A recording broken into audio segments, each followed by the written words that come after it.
नमस्कार, मैं हूं आपके साथ नीलूफर अंसारी और आप देख रहे हैं एसएफटी न्यूज। आइए नजर डालते हैं आज की बड़ी खबर पर। जखनिया क्षेत्र के सिद्धपीठ हथियाराम मठ में मुख्यमंत्री योगी आदित्यनाथ योगीनाथ जी पहुंचकर सिद्धिदात्री मां बुढ़िया माई जी का दर्शन पूजन किए।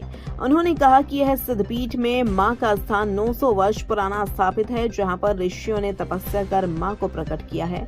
आज के दिन मां भगवती का दर्शन किया है। आज शक्ति है। यह पीठ है सन्यासी परंपरा। 900 वर्षों से पूर्वी उत्तर प्रदेश में लोग कामना को लेकर भक्त आते हैं। गाजीपुर जनपद समृद्धि परंपरा का उद्गम है। धरती माता की प्रकृति से यह भी यहाँ की एक पहचान है। दुनिया के हर देश की अलग अलग पहचान है। जर्मनी, ब्रिटेन जैसे पश्चिमी देश हैं। भारत अपने धार्मिक रूप से जाना जाता है, जो त्रेता युग से आध्यात्मिक युग भारत जाना जाता है। बक्सर में विश्वामित्र के यज्ञ में राक्षसों का आतंक बढ़ाने का आध्यात्मिक स्थल पर कहा कि यहाँ पर सभी ने आध्यात्मिक ऊर्जा दी है। इसी कड़ी में उन्होंने कहा कि महामंडलेश्वर भवानी नंदन यति जी पूरे क्षेत्र के लोक मंगल कामना के लिए समर्पित हैं। संत लोक मंगल में अपनी आध्यात्मिक ऊर्जा से भौतिक पुष्टि से आगे बढ़कर राज्य मंगल की कामना में अपने आध्यात्मिक चेतना को पहुंचते हैं। आध्यात्मिक चेतना को ध्यान में रखकर जो काम करेगा उसका परिणाम भारत को विकसित करने में सार्थक होगा। बस धैर्य रखने की जरूरत है। आज से 7 से 10 वर्ष पहले लोगों को यह सपना था, विरोधियों के लिए बोलने का मौका था, यह संकल्प था, पूरे देश या सनातन एकजुट होगा, संकल्प लिया, जिसका परिणाम सामने है। प्रधानमंत्री मोदी जी रामलाल को अपनी जन्मभूमि में पहुंचा। भगवान राम के लिए बलिदानी जटायु हुए। निषाद के नाम पर भी आज अयोध्या में पहचान के लिए एक स्थल बना है। भगवान राम पैदा नहीं हुए थे, उसी समय भारत में राम के पैदा होने की भविष्यवाणी हो गई थी। यही भारत की परंपरा है। गाजीपुर को मेडिकल कॉलेज ऋषि विश्वामित्र के नाम से सुपुर्द किया गया। हमारी आध्यात्मिक ऊर्जा राष्ट्र को एक रूप में बांधने के लिए भी है। अपने स्वार्थ के लिए देश को नुकसान करना, महापुरुषों पर टिप्पणी करना, साथ साथ दूसरों के बहकावे में आकर आज हर लोग परेशान हैं। आज हर भारतीय को एकता के सूत्र में बंधे। जब हम बटे तो कटे, एक थे तो नेक थे। उन्होंने कहा, भारतीय संस्कृति सबका सम्मान करता है। आपका एक जनपद आध्यात्मिक चेतना के माध्यम से राष्ट्रीय जागरण का काम कर रहा है। श्रीमंदिर में जर्मनी बक्सर में महर्षि विश्वामित्र के यज्ञ में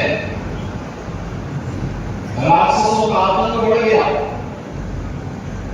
वो यज्ञ केवल एक कर्मकांड नहीं था, भारत के अनुसंधान के केंद्र बिंदु हमारी यज्ञशालाएं थी। महर्षि विश्वामित्र जिस विशिष्ट अनुसंधान को लेकर के कार्य कर रहे थे, उसमें रावण के द्वारा भेजे गए राक्षस व्यवधान डाल रहे थे। मारीच के रूप में, स्वभाव के रूप में और पालका के रूप में। और तब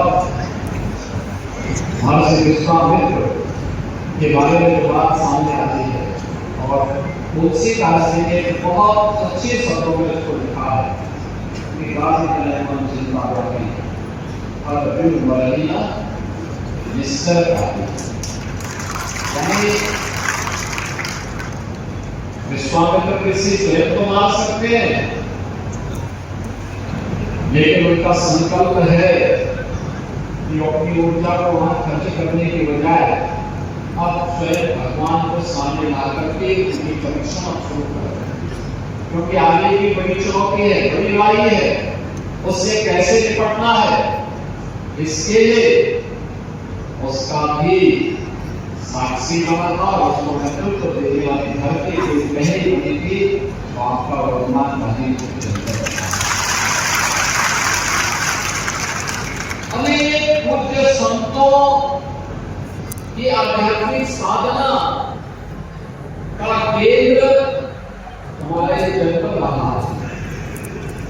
और इस जनपद में 900 वर्ष पूर्व यहाँ का सन्यासियों की जो परंपरा प्रारंभ हुई, इस परंपरा में एक बड़ी लंबी श्रृंखला हमारे जी महाराज के पूर्व उनके पूज्य गुरुदेव पूज्यपाद महामंडलेश्वर श्री बालकृष्ण यति जी महाराज, उनसे पूर्व पूज्य संत श्री वैराग्य यति जी महाराज, उनसे पूर्व श्री गौतम यति जी महाराज, उनसे पूर्व श्री गोविंदनाथ यति जी महाराज, उनसे पूर्व श्री परशुराम यति जी महाराज, उनसे पूर्व श्री कुमारनाथ यति जी महाराज, उनसे भी पूर्व श्री बलभद्र यति जी महाराज, उनसे भी पूर्व श्री कमल यति जी महाराज, उनसे पूर्व श्री भीष्म यति जी महाराज, उनसे भी पहले श्री अगस्त यति जी महाराज, उनसे पहले श्री कृष्ण यति जी महाराज, श्री धोरण यति जी महाराज, श्री गुरजीत यति जी महाराज, श्री फिलहाल के लिए इस खबर में इतना ही। देश और दुनिया से जुड़ी हर खबर देखने के लिए हमारे चैनल एसएफटी न्यूज को लाइक करें, सब्सक्राइब करें और हाँ, वीडियोस को शेयर करना ना भूलें। नमस्कार।